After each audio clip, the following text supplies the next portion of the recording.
Vamos estudar sobre essa cura do leproso. E, de fato, esse texto ele tem muitos paralelos com o que a gente tem vivido hoje. Paralelos, inclusive, com relação à história e ao contexto histórico do texto. Porque, a título de introdução, imagine, né? E talvez é possível que alguém esteja nessa situação, né?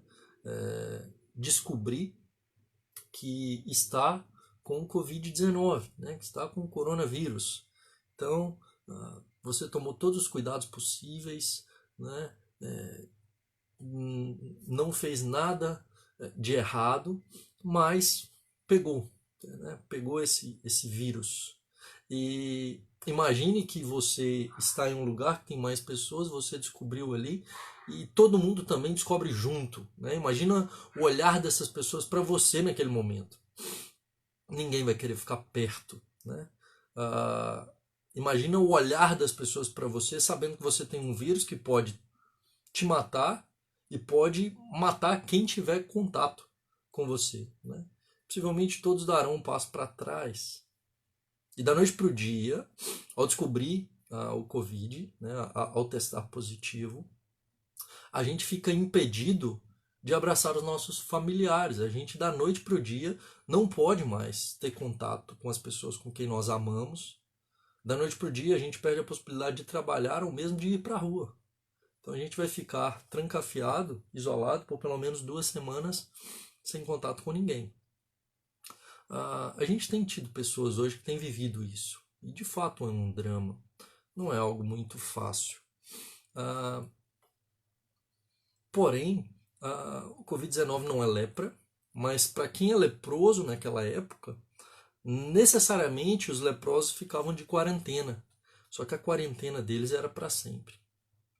Era interminável. E aí quando a gente olha para a história desse leproso, e Marcos não nos conta o nome dele, mas esse homem tinha uma história. Esse homem não era alguém desconhecido para Deus. E houve um dia na vida dele que era um dia que parecia normal, e ele tinha uma vida normal. Esse homem tinha família, esse homem tinha trabalho, esse homem tinha uma vida.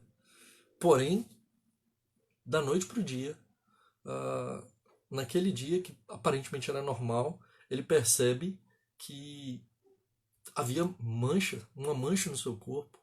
Talvez ele se cortou, estava sangrando, mas não sentia dor. E o que era aquilo? Seria lepra? E agora então, quando ele percebe isso naquele dia, provavelmente seu coração gelou. E agora, o que eu vou fazer?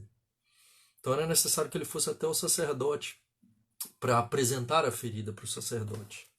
Então o sacerdote examina e deixa aquele homem em quarentena por 1 semana.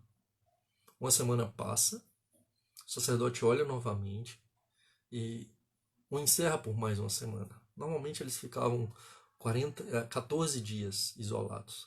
Então vem o veredito final. Você está imundo. Você está leproso. Da noite para o dia, aquele homem perde tudo que ele tinha. Ele perde sua família, ele perde seus bens, ele perde seu trabalho, ele perde sua casa, ele perde suas roupas, ele perde tudo.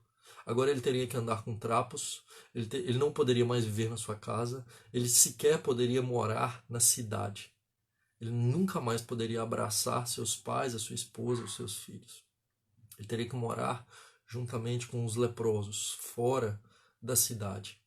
Ele seria alimentado pelo que sua família fosse lá deixar para ele, o que as pessoas lhe dessem por misericórdia.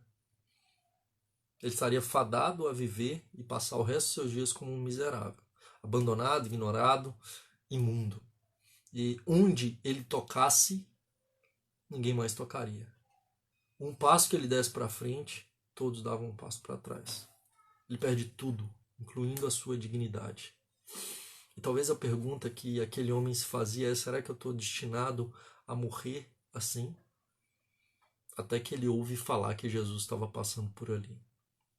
Veja, o Evangelho de Marcos começa a mostrar para nós o ministério de Jesus a partir do capítulo 1, verso 16, chamando os seus discípulos, a partir do verso 14, chamando os seus discípulos, pregando o arrependimento, ele cura endemoniados e ele cura enfermos. E aqui nós temos mais uma cura.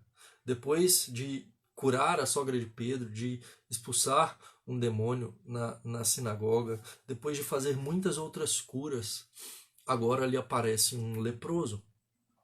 Aquele leproso ouviu falar de Jesus e o Messias, a expectativa da vinda do Messias. E agora ele estava ali, próximo dele.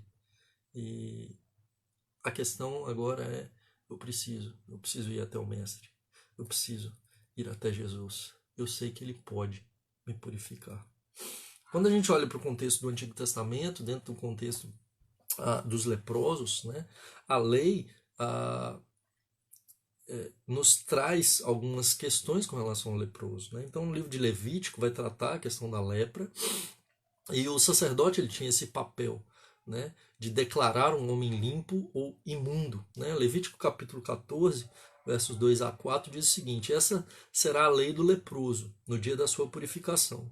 Será levado ao sacerdote, o sacerdote sairá fora do arraial e o examinará, e eis que se a praga da lepra do leproso for sarada, então o sacerdote ordenará que por aquele que se houver de se purificar se tomem 2 aves vivas e limpas, e pau de cedro, e carmesim e sopo. Então veja, cabia ao sacerdote declarar o homem limpo, e ele é quem declara o homem imundo. Então esse sacerdote era quem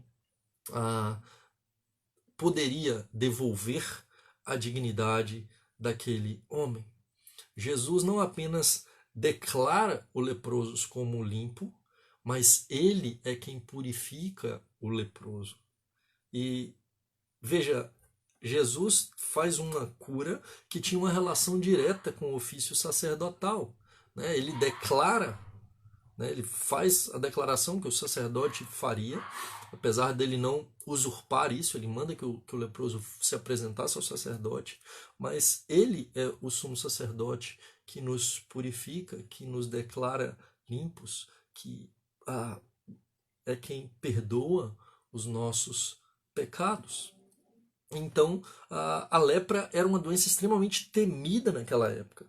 Os rabinos consideravam a lepra uma doença humanamente incurável. Na verdade, aquela doença causava muita dor. Dor física, dor social, dor no contexto de afastar-se do culto. Então, o homem sofria fisicamente por conta da enfermidade, ele sofria por conta de ser afastado do convívio social, e ele sofria por ser afastado do culto ao Senhor. Fisicamente, então, a lepra era uma doença repugnante, ela desfigurava, ela destruía o corpo daqueles que sofriam de lepra. No Antigo Testamento, apenas 2 vezes leprosos são purificados. Então nós temos vários no Antigo Testamento, muitos leprosos, mas somente 2 em todo o Antigo Testamento são purificados. Miriam, em Números capítulo 12, e Naamã, em 2 Reis capítulo 5. E Marcos sabia que Jesus poderia purificá-lo. Lepra era uma doença na pele, que deixava então essa pele escamosa, e uma série de enfermidades na pele, né, que a gente poderia considerar como lepra no sentido das escrituras, psoríase, né, infecções fúngicas, qualquer tipo de doença que deixasse a pele com escamas, a pele escamosa era considerado lepra. Então, um leproso era alguém que estava com a pele descascando. Em seus estágios iniciais ela não era visível, mas depois as manchas começam a aparecer. E aí a pele começa a se tornar áspera, até que se formam úlceras, feridas, porque há um fraco fornecimento de sangue, não se curam essas feridas, e partes do corpo então do leproso passam a apodrecer, e ele começa a ter um odor desagradável, uma aparência desfigurada. no Evangelho de Lucas, capítulo 5, quando o Lucas, que era médico, vai falar sobre nós, sobre esse leproso, ele vai dizer que a pele daquele homem estava coberta de lepra. Aquele homem estava cheio de lepra. Então nós não estamos falando de alguém que estava no estágio inicial, nós não estamos falando de alguém que ouviu da boca do sacerdote que estava imundo há pouco tempo. Esse homem já estava nos estágios mais avançados da lepra. Para aquela sociedade, aquele homem era um estorvo e para ele não tinha cura. Aquele homem sofria fisicamente, mas não apenas fisicamente, a sua alma doía, porque os israelitas temiam muito a lepra. Então, socialmente, aquele homem sofria e porque existiam leis estritas de isolamento para o leproso. A lepra era considerada uma doença contagiosa que podia ser e pelo contato com algo que o leproso tocasse. Então, o leproso não poderia ficar no mesmo ambiente que as pessoas que não tinham lepra, e havia instruções específicas e rigorosas contra a lepra no intuito de proteger aqueles que não tinham. Então, quando alguém ficava com suspeita de lepra, ela permanecia em quarentena por 7 dias. E se os sintomas se agravassem, por mais 7 dias. Após 14 dias, o sacerdote pronuncia se a pessoa estava limpa ou imunda. Levítico 13 vai dizer isso para nós. Né? Em alguns casos, então, a pessoa era declarada imunda. E naquele momento a pessoa então é banida da sociedade e viver nessa colônia de leprosos. Né? Número 5 mostra isso para nós. E os parentes próximos que levavam comida e bebida para eles. E o leproso então definhava até a morte. Ele ficava isolado, ele sofria e agora não tinha nenhum tipo de tratamento para eles. Né? Levítico 13 ainda vai dizer como lidar com a lepra, né? Nos versos 45 e 46 é dito para nós: as vestes do leproso em quem está a praga serão rasgadas. Então eles não podem usar vestes comuns, eles precisam estar com vestes que são trapos para que todo mundo visivelmente perceba que ali está um leproso. Os seus cabelos serão desgrenhados, eles não podem andar com a aparência normal. Cobrirá o bigode e clamará: imundo, imundo. Será imundo durante os dias em que a praga estiver nele. É imundo, habitará só. A sua habitação será fora do arraial. Onde quer que o, imundo, que o leproso for, ele tem que declarar que é leproso, sob o risco de ser morto, de ser apedrejado. E ele é obrigado a gritar e avisar os outros da sua condição imundo, imundo, para que as pessoas o evitem, para que as pessoas não se aproximem, para que as pessoas não o toquem. E aquele homem, além dessa dor física e emocional,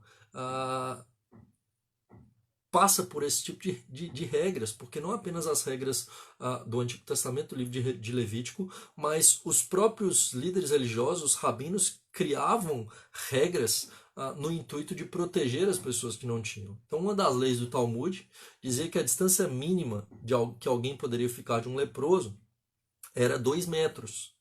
Porém, se ventasse, essa distância não era 2 metros, era 45 metros. Então, ninguém ficava sequer a 2 metros de distância de um leproso, mas 45 metros, né? Mais de um tiro de pedra aí na distância bíblica. Né? E quando um líder religioso via um leproso dentro da cidade, ele pegava pedras e atirava no leproso, dizendo: saia, não contamine outras pessoas. Então ele era visto como um imundo, como um pecador, como um estorvo, e ele é espantado e jogado para fora da cidade. Além disso, ele está proibido de participar do culto. Ele não pode entrar no templo para adorar. Ele não pode oferecer sacrifícios pelo perdão dos seus pecados. Eles não eram autorizados a entrar na cidade de Jerusalém ou mesmo cidades muradas. Eles tinham que viver isolados, sem família, sem amigos, sem ocupação e sem qualquer esperança. Uma situação lamentável e considerada permanente, porque não havia cura para eles naquela época. Agora esse homem, já em um estágio avançado, ele ainda tem esperança. Esse homem não desistiu da vida, não. Ele sabe que Jesus está passando ali. E veja o pedido dele para Jesus e como ele se dirige ao Senhor Jesus. Olha que coisa. Ele aproximou e de joelhos ele diz, ele roga, ele implora: se quiseres, podes purificar-me. Aquele homem, quando se dirige ao Senhor Jesus, ele não tinha apenas uma doença terminal, ele sofria pela separação da sua família, seus amigos, ele era considerado cerimonialmente impuro, ele não poderia adorar a Deus, considerado uma pessoa doente e desprezada.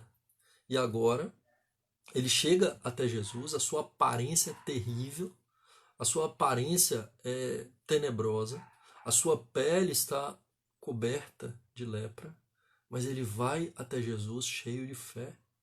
Esse homem entra na cidade com o risco de ser morto, apedrejado, com o risco de que tudo acabe ali. Mas pouco importa para ele, contanto que ele chegue até Jesus. E ele se aproxima. E imagine a cena. Ao redor de Jesus, Marcos faz questão de enfatizar isso, que Jesus estava sempre rodeado de pessoas, tinha muita gente ao redor de Jesus, né? Então no verso 32 vai dizer que todo mundo, a cidade inteira estava reunida ao redor de Jesus, né? Depois no 39 ele indo por toda a Galileia, né? Então ele indo e rodeado de um monte de gente, chega um leproso, e visivelmente dá para saber que é um leproso. E ele chega até Jesus. E veja a atitude desse homem. Ele vai até aquele que ele sabe que é o médico dos médicos. Ele vai até aquele que ele sabe que pode curá-lo. E ele se coloca de joelhos diante do Senhor. A sua atitude, que era socialmente inaceitável, uma vez que ele deveria ficar fora da cidade, uma vez que ele não deveria entrar na cidade, uma vez que existiam mais pessoas ali, mas a atitude dele é diferente de todos, porque diferentemente das outras pessoas que estão ao redor de Jesus, talvez só para ver ali o que ele poderia fazer, esse homem reconhece quem é Jesus. Ele reconhece a sua indignidade, ele reconhece quem é o Senhor. Lucas vai dizer que ele chama Jesus de Senhor, Kyrios, que é a tradução do grego para Yahvé no Antigo Testamento, para Senhor no Antigo Testamento, reconhecendo a divindade de Jesus. Ele se curva, ele se coloca de joelhos diante de Jesus Cristo. E mais, ele sabia do poder de Jesus Cristo, ele sabia que Jesus podia curá-lo. A questão é, ele não sabia se Jesus queria curá-lo. Ele disse: se o Senhor quiser, o Senhor pode. Então ele está dizendo assim: se o Senhor puder, me cure. Ele está dizendo: eu sei que o Senhor pode me curar, se o Senhor quiser. Então ele não sabe se é da vontade de Deus. Veja, a sua fé não vacila. Ele sabe que Jesus é Deus e que Jesus tem toda a autoridade para curá-lo. Jesus pode. Ele não vacila na sua fé. A única questão que ele coloca, e ele se submete, veja como esse homem se submete, ele se submete à vontade soberana de Jesus. Ele não se impõe. Ele não diz: Jesus, eu quero que o Senhor me cure. Não.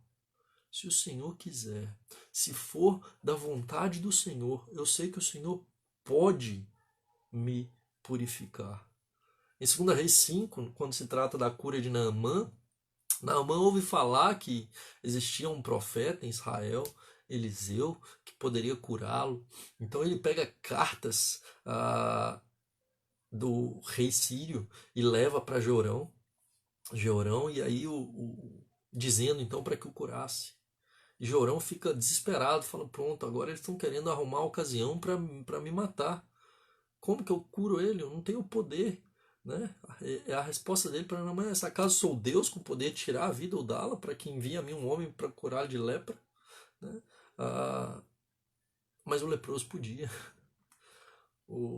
Mas Jesus Cristo podia curar o leproso. O leproso vai até Jesus e sabia que ele podia curá-lo. E ele está ali diante de Jesus. Ele está curvado diante do Rei do Universo, o Senhor dos Senhores, o sumo sacerdote, aquele que tem todo o poder para curá-lo. E agora, resta-lhe qual seria a atitude de Jesus. Lembre-se que os líderes religiosos da época jogariam pedras nele e o expulsariam da cidade. Mas não é assim que Jesus o trata. Agora, Cristo está diante daquele homem que talvez não tinha mais expectativa alguma. Essa era a última chance daquele homem que estava já no fim, com a doença em um estágio extremamente avançado. E talvez a gente viva situações parecidas. Talvez vivamos com problemas que consideramos indissolúveis, doenças incuráveis, causas perdidas e todas essas coisas que podem mudar apenas se Cristo realizar um milagre. E Cristo tem poder para mudar toda e qualquer situação. As situações que parecem impossíveis aos nossos olhos, impossíveis aos olhos das pessoas ao nosso redor, para Ele, não são nem um pouco difíceis. Veja, não há nada grande para o Senhor Jesus. Não há nada difícil para Ele. Ele tem todo poder. E agora, ele está diante daquele leproso.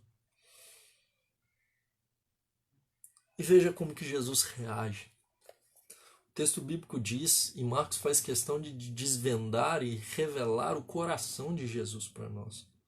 Veja o que ele diz: Jesus, profundamente compadecido, estendeu a mão, tocou e disse-lhe: quero, fica limpo. Querido, a situação e a dor daquele homem, como eu disse, não era só física. Era uma dor por estar afastado do convívio social, por estar afastado do culto. Esse homem era indigno do toque humano, mas ele recebe o toque do Deus Todo-Poderoso. Jesus não apenas cura o leproso, ele não o cura apenas fisicamente, ele toca nele. Todos, enquanto aquele homem chega na cidade, todos dão um passo para trás, todos se afastam. Jesus dá um passo para frente. Durante todo o tempo da sua enfermidade, aquele homem não sabe o que era alguém olhar para ele com um olhar de compaixão. Durante todo o tempo da sua enfermidade, o que ele via as pessoas olhando para ele com repulsa, com medo, se afastando, dizendo: esse homem pode me contaminar, sai de perto de mim. Mas nesse momento, Jesus dá um passo na sua direção. Jesus enxerga a sua necessidade. Jesus cura a sua alma. Jesus devolve-lhe a dignidade. Jesus restaura a possibilidade daquele homem cultuar, de voltar ao templo, de poder entrar no templo e orar. Jesus devolve a vida para aquele homem. E a palavra limpo que Marcos usa aqui é a mesma que João utiliza mais tarde para dizer com relação aos crentes em Cristo. Ele vai dizer que se andarmos na luz, como Ele está na luz, mantemos comunhão uns com os outros, e o sangue de Jesus, seu Filho, nos purifica de todo pecado. Então nós somos purificados de todo pecado por causa do sangue de Jesus. Cristo pode nos declarar limpos porque Ele providenciou tudo o que era necessário para nos purificar. Louvado seja Deus. Jesus enxerga a necessidade, ele se compadece, o coração de Cristo se move na direção daquele pecador, daquele homem que estava tomado de lepra. Mas a gente tem um problema aqui nesse texto, porque o texto bíblico diz que Jesus toca nele. E na lei levítica é dito claramente que é contra a lei tocar em um leproso. Então, se tocar em um leproso, a pessoa é considerada imunda. E ela fica imunda se tocar em um leproso. E agora? Jesus Cristo então ficou imundo quando ele tocou no leproso? Ninguém podia tocar num leproso sem ficar imundo, impuro, cerimonialmente. Mas Jesus, quando ele se compadece daquele homem e toca nele, ele diz: quero, fica limpo. E ele então toca. Em vez do impuro contaminar o puro, é o puro quem purifica o imundo. O Deus Todo-Poderoso, o imortal, quando toca a morte, ele gera vida. O santo, quando toca a impureza, ele a purifica. É isso que acontece quando Jesus toca aquele homem. Quando o infinito toca aquilo que é finito. Quando o Deus que é eterno, infinito, imortal, santo, toca, não é Cristo que deixa de ter os seus atributos e deixa de ser santo, e deixa de ser imortal, e deixa de ser infinito, mas é o imundo que é purificado.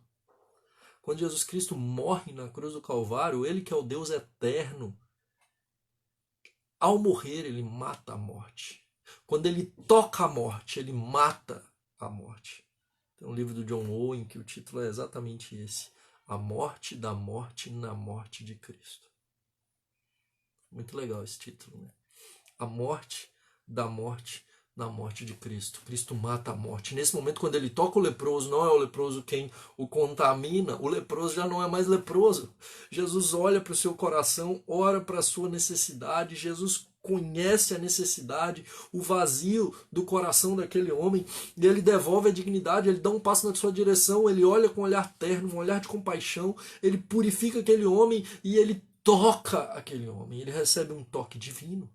O Deus Todo-Poderoso tocou. E ele agora tem sua vida restaurada. Agora Jesus diz para aquele homem ir até o sacerdote.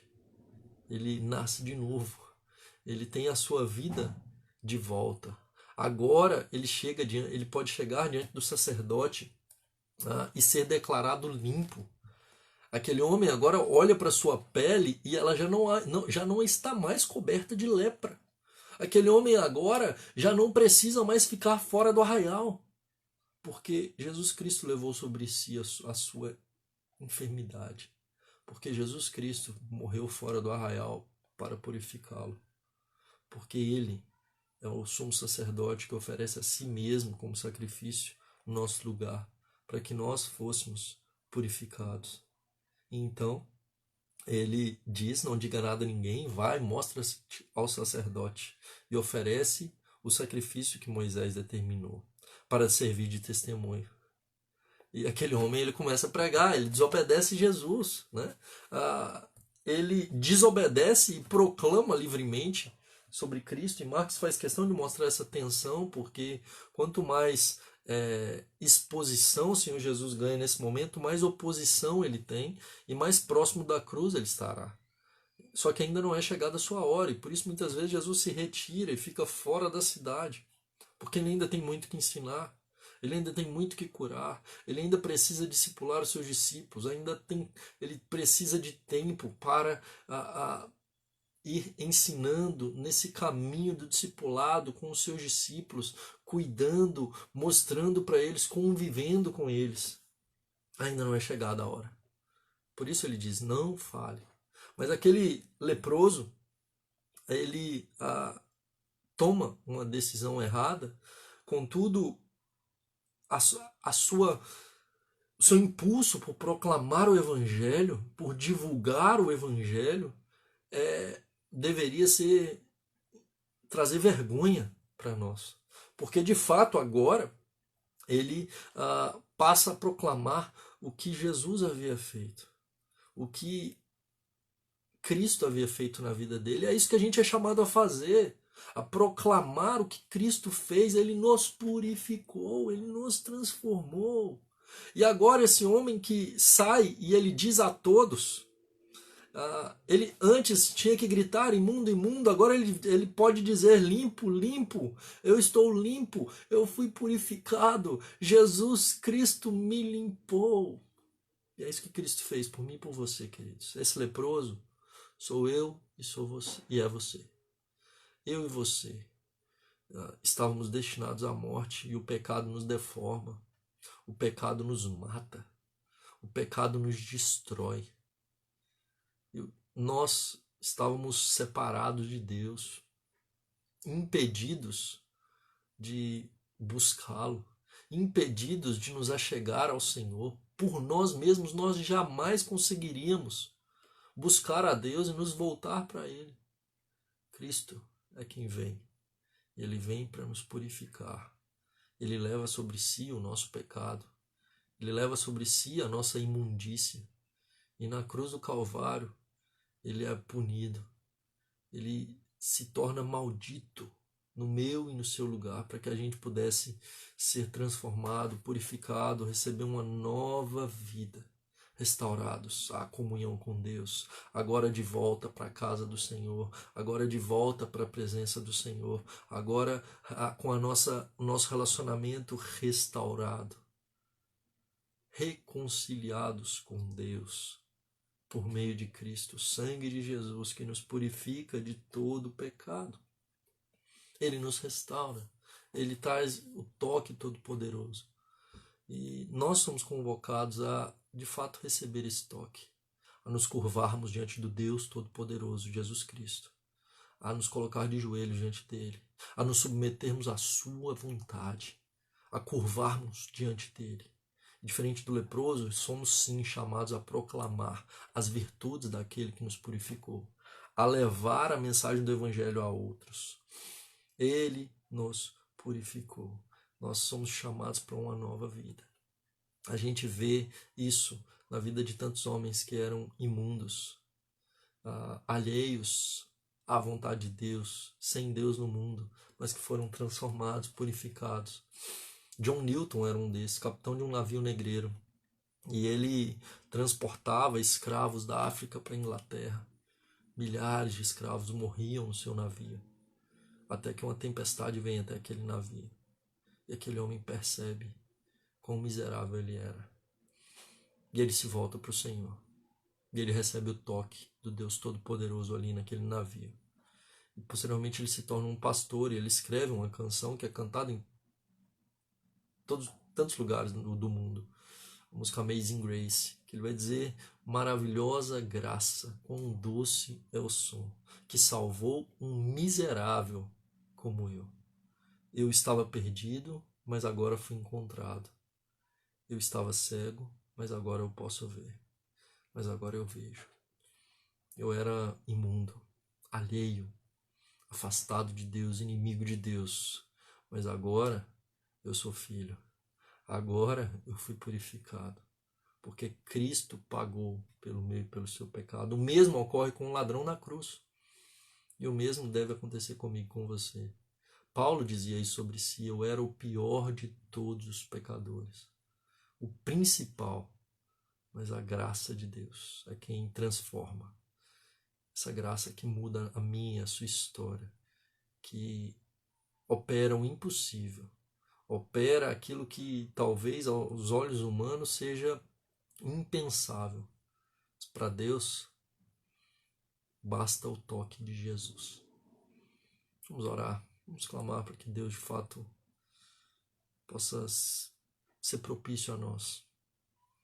De modo que a gente tenha esse toque, de modo que a nossa vida seja transformada, para que a gente tenha uma vida santa, para que a gente se afaste da imundícia, para que a gente se afaste de tudo aquilo que desonra o nosso Senhor, porque o pecado é maligníssimo. O pecado levou o nosso Senhor Redentor, imortal, eterno, infinito, à cruz, a morrer uma morte dolorosa, terrível, para que a gente fosse purificado. Vamos orar. Santo Deus, nós éramos inimigos do Senhor. Nós não buscamos o Senhor, pelo contrário.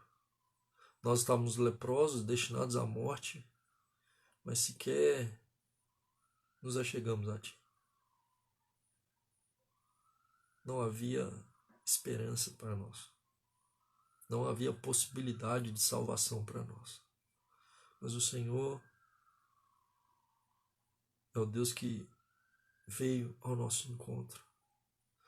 O Deus que nos amou desde a eternidade, que olha para nós com compaixão e que tem misericórdia e coração para com a nossa miséria.